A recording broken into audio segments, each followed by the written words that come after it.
Okay, today my guest is Christine Fernandez.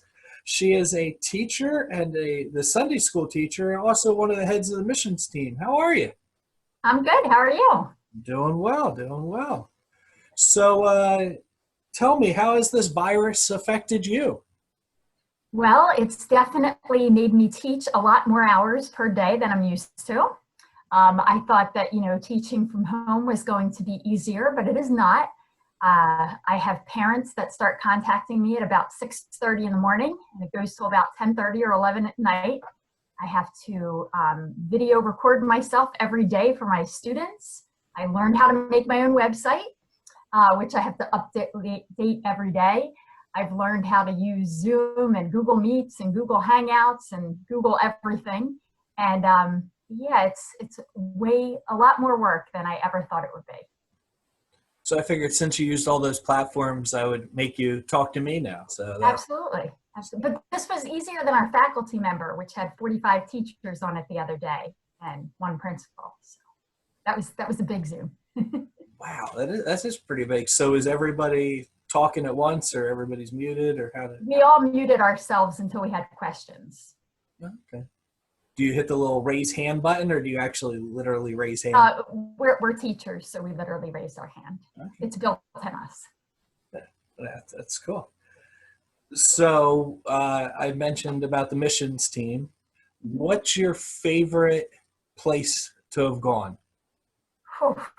Yep, Okay, I'm that's throwing so you hard. under. Okay, so I would have to say that my very first missions trip was probably the most amazing when I went to Oaxaca, Mexico.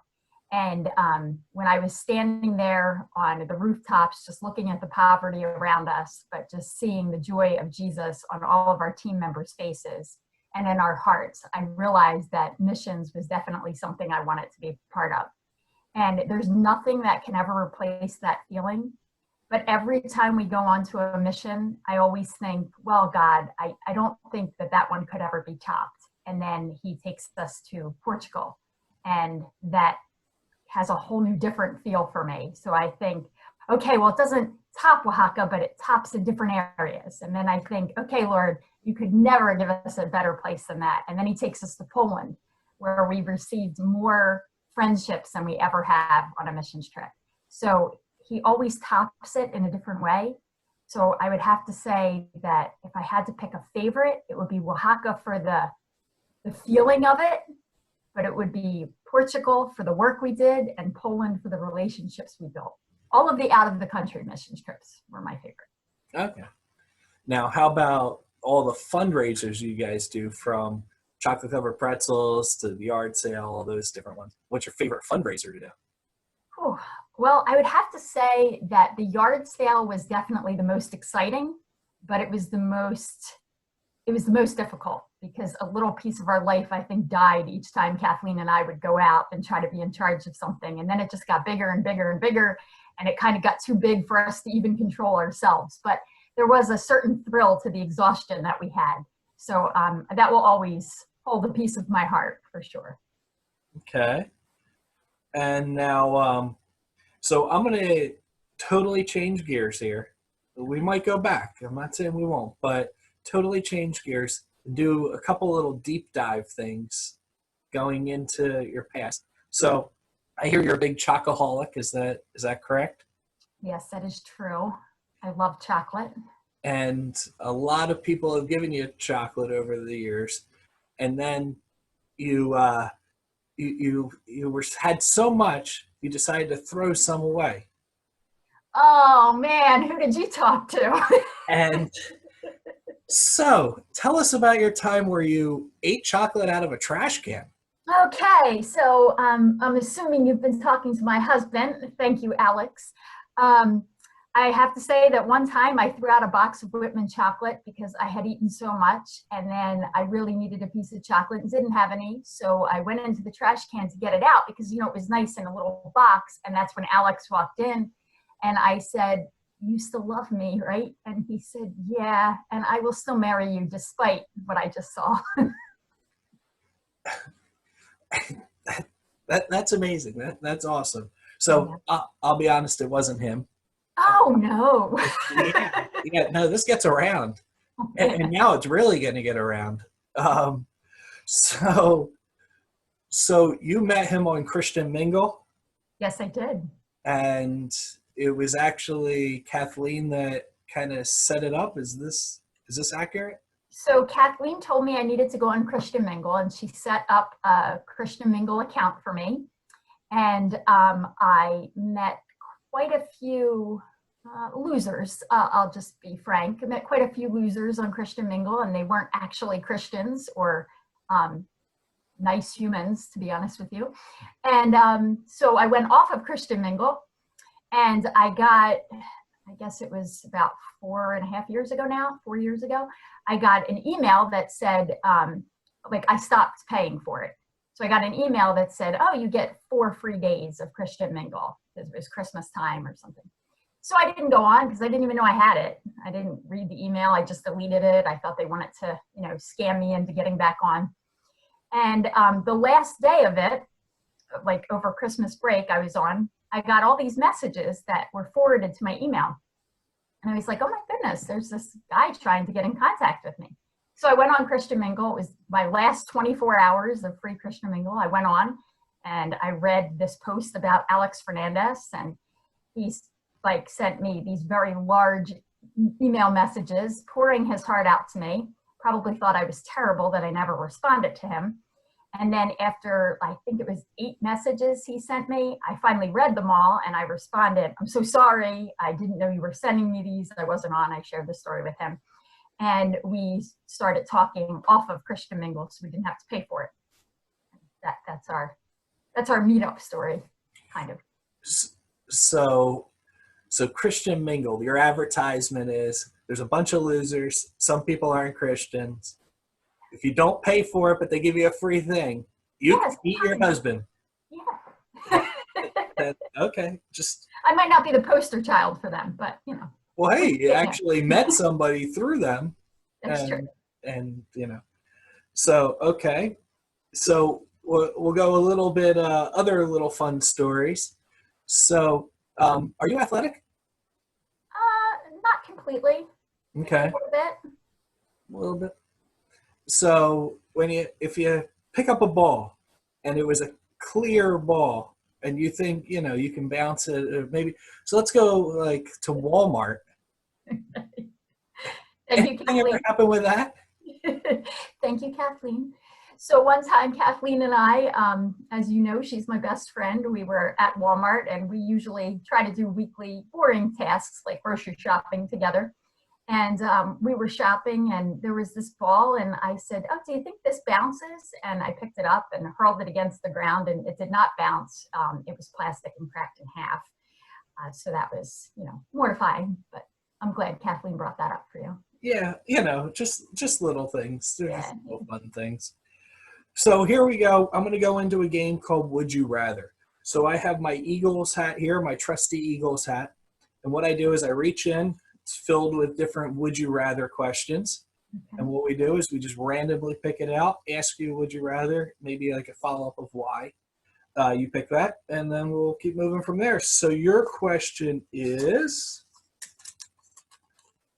A, would you rather be a reverse centaur with the head of a horse and the body of a human, or B, a reverse mermaid with the head of a fish and the body of a human?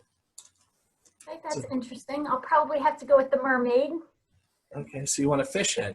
They get to swim. I don't know. I've never been asked that question before, Bill.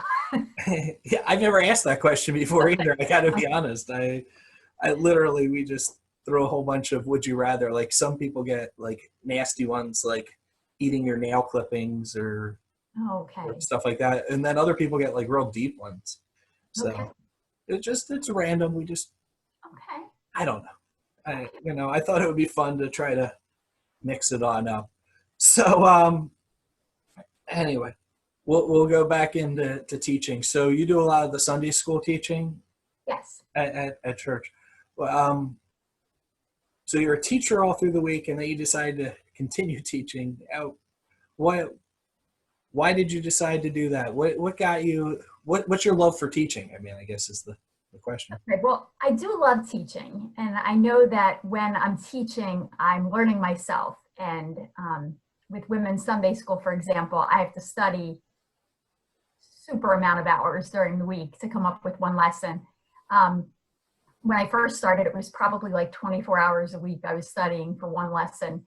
And now I've gotten it down where I'm getting to know a little more information, that I can do it a little bit quicker.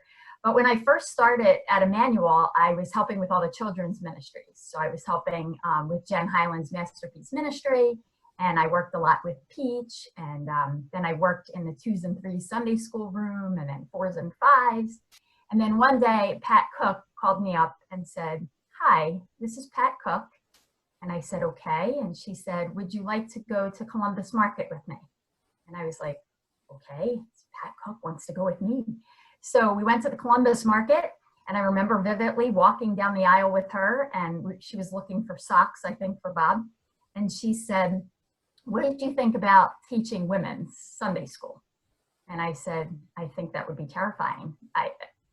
I like to teach kids. I don't feel comfortable in that at all." And she was like, no, I really think that you'd be good at it. So she took me like under her wing. And the very first adult Sunday school class I helped lead with Pat, she handed me a book on Adam and Eve and asked me to read this children's book to the class. And I was so nervous that I cried.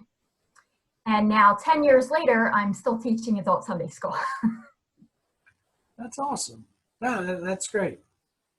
And I know so many women get so much out of it too, as well. And so, thanks for doing that.